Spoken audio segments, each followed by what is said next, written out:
السلام عليكم، كي دايرين؟ لاباس عليكم؟ كلشي بخير؟ نتمنى هذا الفيديو يلقاكم على خير وبخير وما شاء الله. فيديو جديد اليوم البنات غنجبد طويجين ديال الشيف لور كيجي البنات زوين ولذيذ.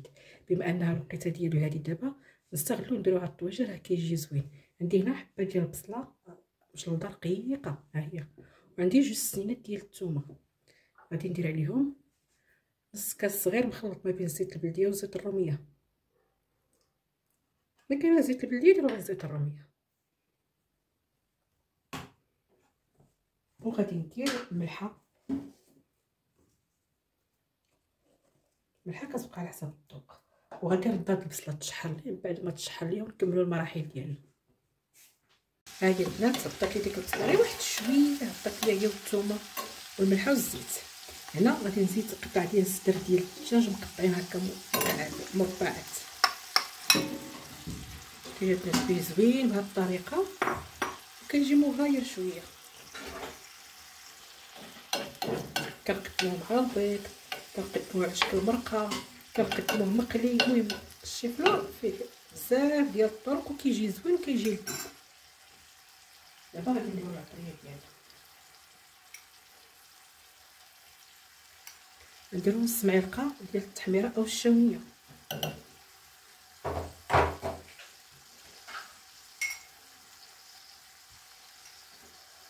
نص معلقه ديال الخرقوم،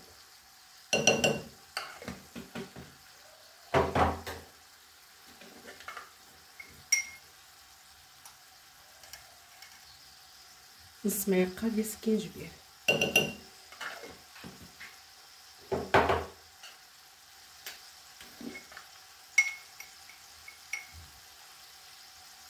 نص معلقه ديال الابزار.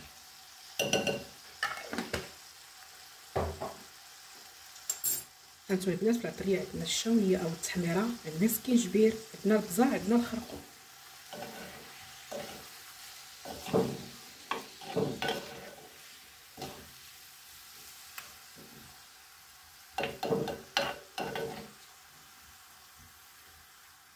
صافي، ونغطيو عليها هكا واحد شويه ونخليو هاد العطريه تخلي لنا في هاد الصدر ديال الدجاج مزيان، ونكملوا المراحل ديالنا.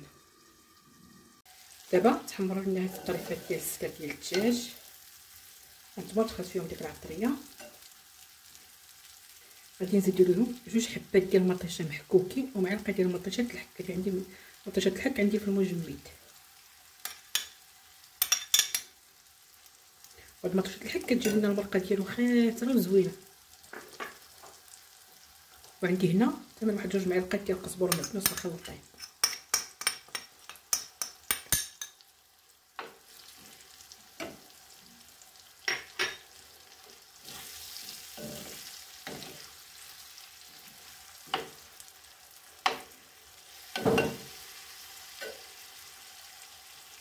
هاي دابا ديك مطيشه ومطيشه الحوك ومطيشه محكوكه، شفتوا كيفاش طلقت نضرب بها الطاجين ديالنا، ما فيه لا مال والو. الماء ديال البصله وديال المطيشه وديال هاد الصدر ديال الدجاج. هنا عندي البنات نص ديال شيف لورا، قطعتها وغسلتها بطبيعه الحال مزيان ودرتها ورتها في الكسكاز. انا البنات كنبخرهم، ما كنسلقوش باش ما كيجيش شارب الماء. هانتوما كيبقى هكا صحيح. صافي دابا غادي نبقى ندير الشيف لور ديالي بهاد الطريقه. غادي نستفو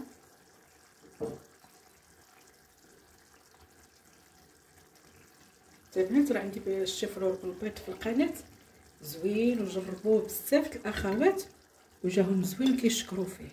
هاد الطريقه كتجي زوينه وكتجي لذيذه، كنغيروا شويه هكايا كنوع.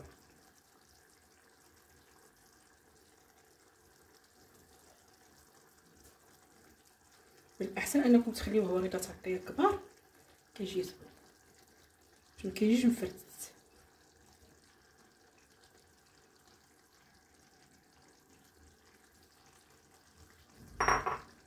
هانتوما شفتوا على هاد الشكل. وهنا غادي ندير له واحد نص كويس ديال الماء باش كيغلي وكيطلع ليا المرقه على هاد الشيف لور.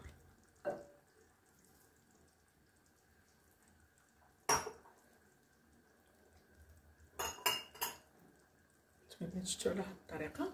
صافي وغادي نخطي عليه وغادي نخليه. عندما دابا هاد الشيف لور عندي مفوره داخل الطياب دغيا هو كيطيب يشرب لنا المرقه وكيكون الطوجين ديالنا واجد.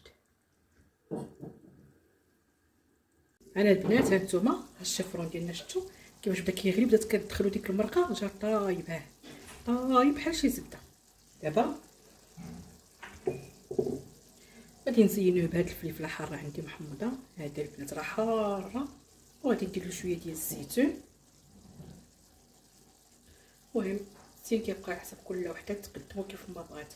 وهاد الطريفات ديال الحامض هو البنات الشفرون كيتواتى مع الحامض، انت كتاكلي وانت كتعصري عليه كيجي زوين كيجي بنين.